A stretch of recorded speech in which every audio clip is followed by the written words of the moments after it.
এমন সময় সেই কেলসরা কি করেছে, সমস্ত ফসল চুরি করে নিয়ে গেছে। আপনারা দেখেছেন?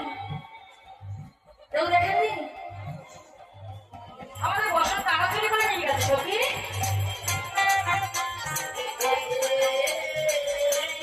আরে আমরা তো যমুনার তীরে রেখে দিয়েই তো স্নান করতে নেমেছিলাম জলে, কিন্তু এখন তো আমাদের বাসনগুলি আর দেখতে পাচ্ছি না। তাহলে এখন কি হবে?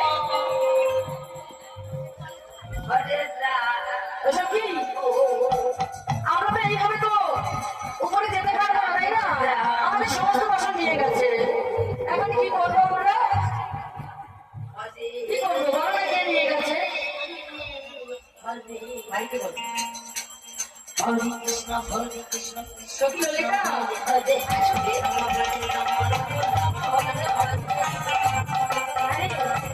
কি হবে এখন? আমাদের বাসনগুলি তো ফিরে নেই।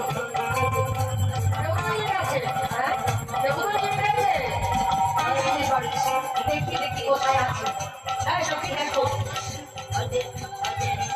সখীরা কি করছে? ফসলগুলি খুঁজছে। দিদি রেখে তো স্নান করতে নেমেছিল, কিন্তু যখন ফসল খুঁজে পাচ্ছে না, দ্বিতীয় দিদাই যেদিকে ওদিকে দেখে যখন কোথাও পাচ্ছে না, সখী তখন জলের মধ্যে দাঁড়িয়ে দাঁড়িয়ে চিন্তা করছে। চিন্তা করতে করতে হঠাৎ করে আছে গো জলের ভিতরে ছায়া পড়ে যাচ্ছে। এই যে কার পা দুলছে জলের মধ্যে, ভালো করে তাকিয়ে দেখ দেখি কার পা। দেখছো না? হ্যাঁ হ্যাঁ, শুধু পা দুলছে না, পাশে ভালো করে তাকিয়ে দেখ, আমাদের বসনগুলো আছে। এখন কি হবে? ছোট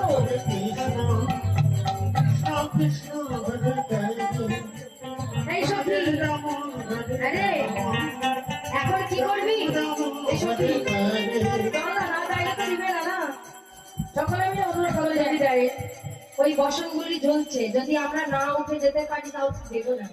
তাকে দেখে তো মনে হয় না যে দেবে বলে, তবু একবার বলে চেষ্টা করে দেখি একবার। এই যে তুমি কখন এসেছো এখানে?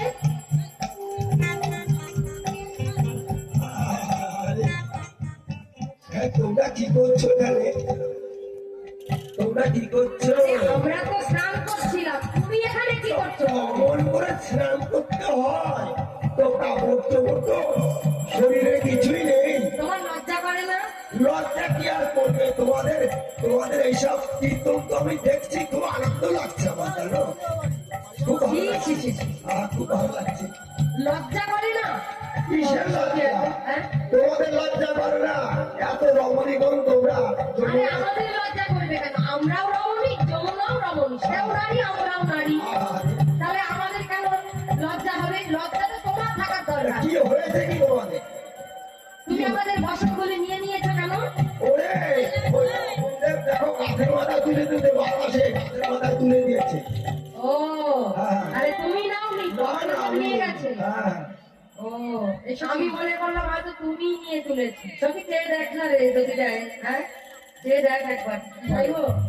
আচ্ছা তুমি এত যখন উপকার করেছো, যখন ওই ডালে রেখে দিতে পেরেছো, এখন আমার ঘরে চলে যাও। ওই যেমন ভাই স্নান করছিল ওই অবস্থায় ঘরে চলে যাও।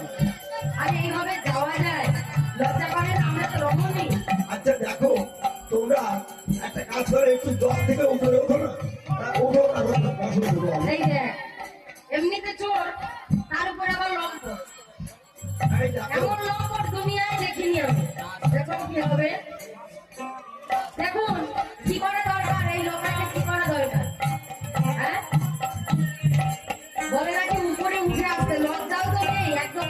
এমনিতে চোর, তারপরে আরো লম্পট। আমার খুব ভালো লাগছে। এই পৃথিবীতে তোমার মতো লম্পট আর একটাও নেই। কি বলছো? ছি ছি ছি। বলছি সন্ধ্যা সখী, এখন কিছু তো করার নেই।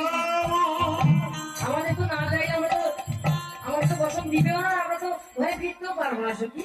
এই দেখো, বসন আমি দিতে পারি, একটা কথা কি জানো? হ্যাঁ, হ্যাঁ। ওটা দু হাত তুলে সূর্য দিকে প্রণাম করতে হবে। ও, কেন বললেন? ভগবান শ্রীকৃষ্ণ গোপীদেরকে পরীক্ষা করতে দেখুন কেমন হয়, যে গোপীরা কতটা ভালোবাসে, কতটা ভালোবাসে কৃষ্ণকে। বলছে, তোমরা কি আমায় সত্যি ভালোবাসো?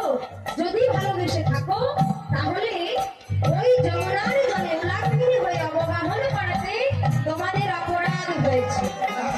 তাহলে গোপীরা বলছে সে অপরাধ ঠান্ডাও কেমন হবে? বলছে অপরাধ যদি ঠান্ডাতে হয় তবে ওই সূর্যদেবের কাছে দুটি বাহু উত্তোলন করে কর জোর করে ক্ষমা ভিক্ষা চেয়ে নিতে হবে। হ্যাঁ, তাই করো। হরি বল, হরি বল। তাহলে গোপীরা কতটা ভালোবেসেছে দেখুন। ভগবানকে ভালোবেসে গোপীগণ কোনো উপায় না পেয়ে ওই উলাঙ্গিনী হয়ে যমুনার জলে দাঁড়িয়ে দুটি বাহু উত্তোলন করে সূর্যদেবকে প্রণাম জানালেন, তার কাছ থেকে ক্ষমা ভিক্ষা চেয়ে নিলেন এবং অবশেষে যমুনার তীরে উঠে এসে আজ ভগবানকে কাছে পেয়ে গোপীগণ বলছে, হে কৃষ্ণ, হ্যাঁ, বলো। তুমি তো দয়ালের প্রিয় বন্ধু। হ্যাঁ, আর কি হয়েছে? তুমি যখন কৃপা করে আমাদের কাছে একবার এসেছো, হ্যাঁ, আর আমরা যখন তোমায় একবার পেয়েছি আর তোমায় ছেড়ে দেবো। কি করবে? আমাদের বহুদিনের ইচ্ছা, হ্যাঁ, আমরা তোমাকে প্রতিরূপে দেখেছি। তাই দেখো, যদি মনে সেই বাসনা ভক্তি যোগ এসে থাকে